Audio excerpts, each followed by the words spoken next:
नमस्कार, सोनाली किचन कट्टा या रेसिपी चॅनलवर तुम्हा सर्वांचं मनापासून स्वागत करते। दररोज तेच पोहे उपमा हा नाश्ता करून तुम्ही कंटाळला असाल तर अगदी 10 मिनिटात आपण आंबोळी आणि नारळाची चटणी पाहणार आहोत। न भिजवता न वाटता अशा पद्धतीने झटपट ही रेसिपी आहे। अगदी इन्स्टंट 15 मिनिटात हा जाळीदार लुसलुशीत नाश्ता तयार होतो। तर व्हिडिओ स्किप न करता बघा। व्हिडिओ आवडल्यास चॅनलला लाईक शेअर सबस्क्राइब करायला विसरू नका। ना डाळ तांदूळ भिजवायचं ना वाटायची अशी जबरदस्त झटपट होणारी ही रेसिपी आहे। तर व्हिडिओ स्किप न करता बघा। व्हिडिओ आवडल्यास चॅनलला लाईक शेअर सबस्क्राइब करायला विसरू नका। नवीन चॅनल असल्यामुळे एक लाईक आणि एक सबस्क्राइब नक्की करा। चला तर मग अशी झटपट होणारी रेसिपी करायला घेऊ। तर बघा अशा पद्धतीने झटपट होणारी आहे। त्यामुळे इथे मी मिक्सरचं एक मोठं भांड घेतलेलं आहे।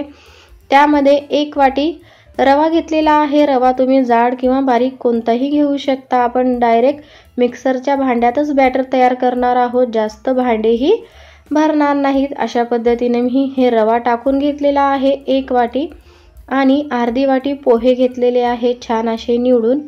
ज्याही वाटीचं तुम्ही प्रमाण घ्याल 1 वाटी पोहे 1 वाटी रवा आणि अर्धी वाटी पोहे असं हे प्रमाण घ्या आणि एकदम मिक्सरला असं रवाळ बारीक वाटून घ्यायचं आहे या पद्धतीचं। तर बघा अशा पद्धतीने आपल्याला हे एकदम बारीक असं वाटून घ्यायचं आहे।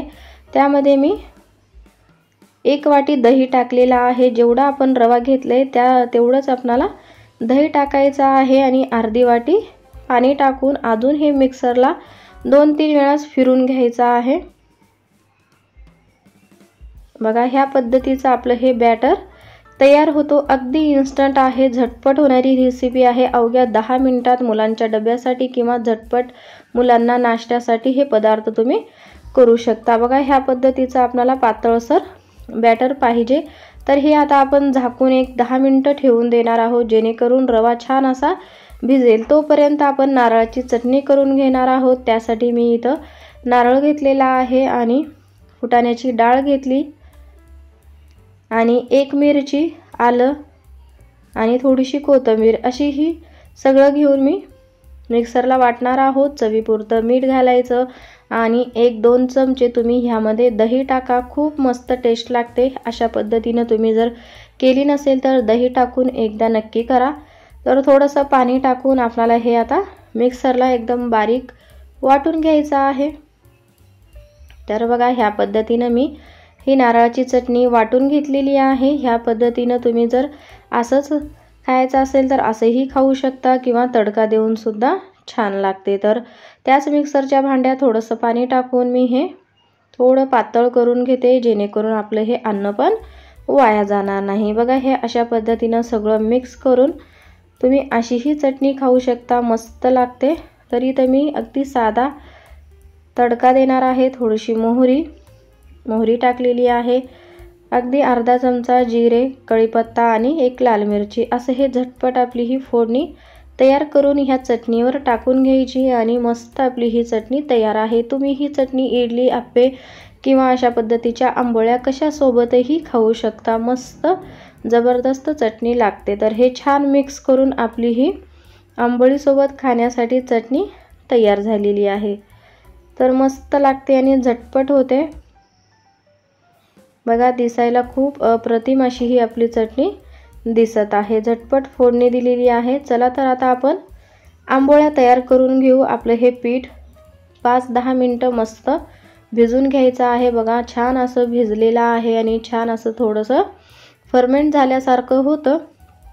तर बघा ह्या पद्धतीचं आपलं हे पीठ तयार झालेलं आहे। वाटताना ह्यामध्ये मी मीठ टाकलं होतं ते सांगायला विसरले। तरी इथं मी इन्स्टंट आपले हे आंबोळ्या असल्यामुळे फ्रूट सॉल्ट घेतलेला आहे।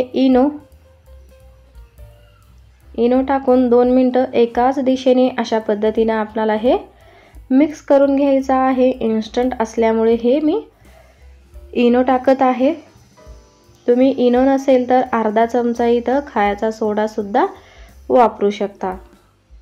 तर अशा पद्धतीने लगेच मिक्स करून आपल्याला डोशाचा तवा गरम करून घ्यायचा आणि थोडंसं तेल लावून मीडियम फ्लेमवर आपल्याला हे आंबोळ्या तयार करून घ्यायच्या आहेत। मस्त एक एक फळीभर बॅटर घेऊन अशा पद्धतीनं नॉर्मलस पसरायचं आहे, जास्त पसरायचं नाही, जेणेकरून आपल्या ह्या आंबोळ्या मस्त तयार होतील। बघा छान अशी झटपट जाळी पडते आणि मस्त तयार होतात। 2 मिनिटं आता आपण ह्यावर झाकण ठेवून छान असं आंबोळ्या तयार करून घेऊ। 2 मिनिटं झाकण ठेवलेली आहे। बघा वरची बाजू छान अशी कोरडी झालेली आहे आणि आपली आंबोळी मस्त जाळीदार लुसलुशीत तयार झालेली आहे आणि झटपट होतात आणि अजिबात करपत नाहीत। गॅसची फ्लेम अगदी मीडियम ठेवायची आहे।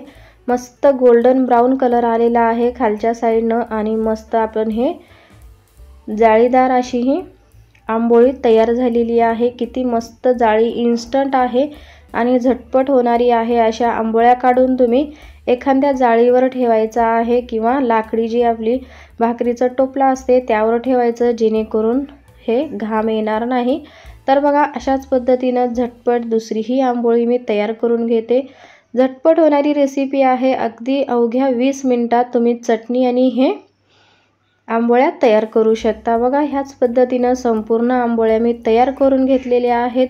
इन्स्टंट न भिजवायचं न वाटायचं, अगदी झटपट होणारी ही रेसिपी आहे। तुम्ही नक्की हे प्रमाण वापरून घरी बनवाल तर सगळे किंवा मुलं सुद्धा खुश होतील। तर अशा पद्धतीनं आपले हे आंबोळी आणि नारळाची चटणी झटपट सकाळचा हा नाश्ता तयार होतो।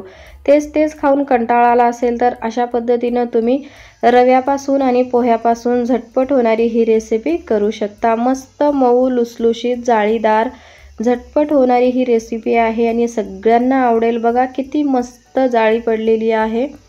या पद्धतीनं जाळीदार आणि लुसलुशीत ही रेसिपी तयार होते।